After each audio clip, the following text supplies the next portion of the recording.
Oof, someone is going to get a tongue lashing on the Donald Trump campaign. Whatever staffer was supposed to vet Andrew Schultz before Donald Trump went on his podcast is going to be in big trouble. Let's discuss. I'm Dave Aronberg, state attorney for Palm Beach County, aka the Florida Lawman, here on the MeidasTouch network. So Trump has refused to debate Kamala Harris. Trump has refused to do town halls unless everything is scripted on teleprompters, edited, taped with Fox News. He doesn't want to do any live Q&As. His rallies are just off the rails. People are leaving early. His weaving, as he calls it, is just another name for rambling incoherently. And he has been sticking largely to interviews with friendly broadcasters and podcasters. And by the way, it's always projection. You know, when they say, well, Kamala Harris is not doing interviews. Excuse me? Only one of them backed out of the 60 Minutes interview, and it wasn't Kamala Harris. So Donald Trump has been going to safe places, and he wants to go on like the Joe Rogan style podcasts. You know, these MAGA white men who will just be friendly, not ask follow-up questions. And apparently someone on his staff thought that Andrew Schultz's podcast would be the right venue. Now, if anyone watched Schultz during the Tom Brady roast, you'll know that he doesn't necessarily fit the bill of some right-wing, incel podcaster. He's a lot more complicated than that. And Trump showed up on his podcast, and it didn't go well. I'm basically a truthful person, but frankly, one thing that someone who is authoritarian curious doesn't like is when you laugh at them. They don't mind when you're scared of them. Don't laugh at them. And Schultz just laughed at him. And that's the clip that has gone viral. That is not what the Trump campaign wanted. And if they had just done a little research, they would have seen, as has been reported in the Daily Beast. So how did Trump let a comedian make him look so foolish? Perhaps Trump's own press team didn't do their due diligence on Schultz, thinking he would prove just as amicable and easy to win over as the former president may have found his conversation with comedian Theo Von, whose podcast this past weekend ranks not far below Call Her Daddy on Spotify's listening charts. But Schultz is in a different category from Theo Von, or Joe Rogan for that matter. Schultz is a hustler. He was that way when he got the attention of MTV and VH1 in the early 2010s, becoming a keynote not only of their Guy Code franchise, but also appearing as a host or panelist on multiple other programs. Schultz slow-rolled the former president, lulling Trump into a false sense of security by skirting pretty much anything resembling a policy question for the first 50 minutes or so of their conversation.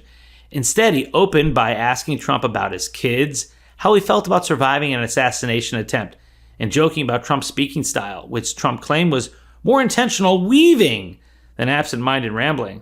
But after Trump signaled to his handler that he'd like to keep talking past the hour mark, he began to let his guard down. And that's where Schultz began treating Trump more like a front-row audience member than a former president. It was all in the last 25 minutes where Schultz zinged Trump about where's Pence now, and where he laughed in Trump's face when he claimed to be basically a truthful person. It was where he got Trump to crack by suggesting he'd want to keep abortion legal for the sake of his college-age son, Barron, where Schultz emphasized the need for IVF and allowing his wife to carry their first child, and finally where the comedian poked a massive hole in Trump's campaign slogan. And here's that clip. But with Biden, there's tremendous dissension. The country is a broken up mess. And it's broken in a lot of ways. But what I would like my legacy to be is the same as the term MAGA, Make America Great Again. I'm going to make this country great again. It's not a great country right now. It's loaded up. It's always a great country. It's a great country. See, that's it's always a great country. Okay, but I say it has the potential, and it was a great country. I think now there's so much hatred and there's so much dissension.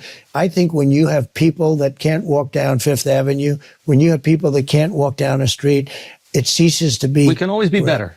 We can always be better. Yeah, but you can't blindfold yourself to say. No, I'm honest about it. But to me, I'm really proud of America because I think that I think I can be the best version of myself here. You know, I think that Donald Trump can only happen in America. Indeed, despite all of America's flaws, it's always been a great country. And perhaps it's true that Donald Trump can only happen in America because he was able to take over a political party that turns out was ready to throw its principles aside just for the sake of winning. And now what's going to happen if and when Donald Trump loses in November to that political party? I mean, his political party, who a lot of the leaders laugh about Trump behind their backs, they don't honestly believe that the 2020 election was stolen, but they've got to zip up their lips because they got to pay homage and be loyal to their leader, or else their leader may just trash them on Twitter. So you have pathetic sycophants like J.D. Vance refusing to say if Trump lost the election, and then you have others who know openly have said that Trump lost the election, now trying to avoid the subject. And you have others who just think that January 6th is equivalent to something the Democrats have done. That whole both sidesism. They try to avoid the subject altogether, but this is where the Republican Party is in the year 2024. But when it comes to the issue of Mike Pence and the attempt to overthrow the election and how he tried to hang his own vice president, the fact that he needs a new vice president, he found it in the sycophant J.D. Vance. Well, that came up in the Schultz podcast, and it was not a good exchange for the former president. In fact, this exchange you're going to see ended up in a Kamala Harris ad. That's how you know that things go sideways, when Trump walks into what he thinks is a friendly podcast and leaves with an attack ad from his opponent. Here's the clip. What about Mike Pence? You got anything for Mike Pence? Well, it's a shame because he and I had a very good relationship. Hanging out somewhere. He couldn't cross the line of doing what was right, in my opinion. Some people would disagree with that. Yeah, and here's the ad from the Harris-Walz campaign. What about Mike Pence? You got anything for Mike Pence? Well, it's a shame because he and I had a very good relationship.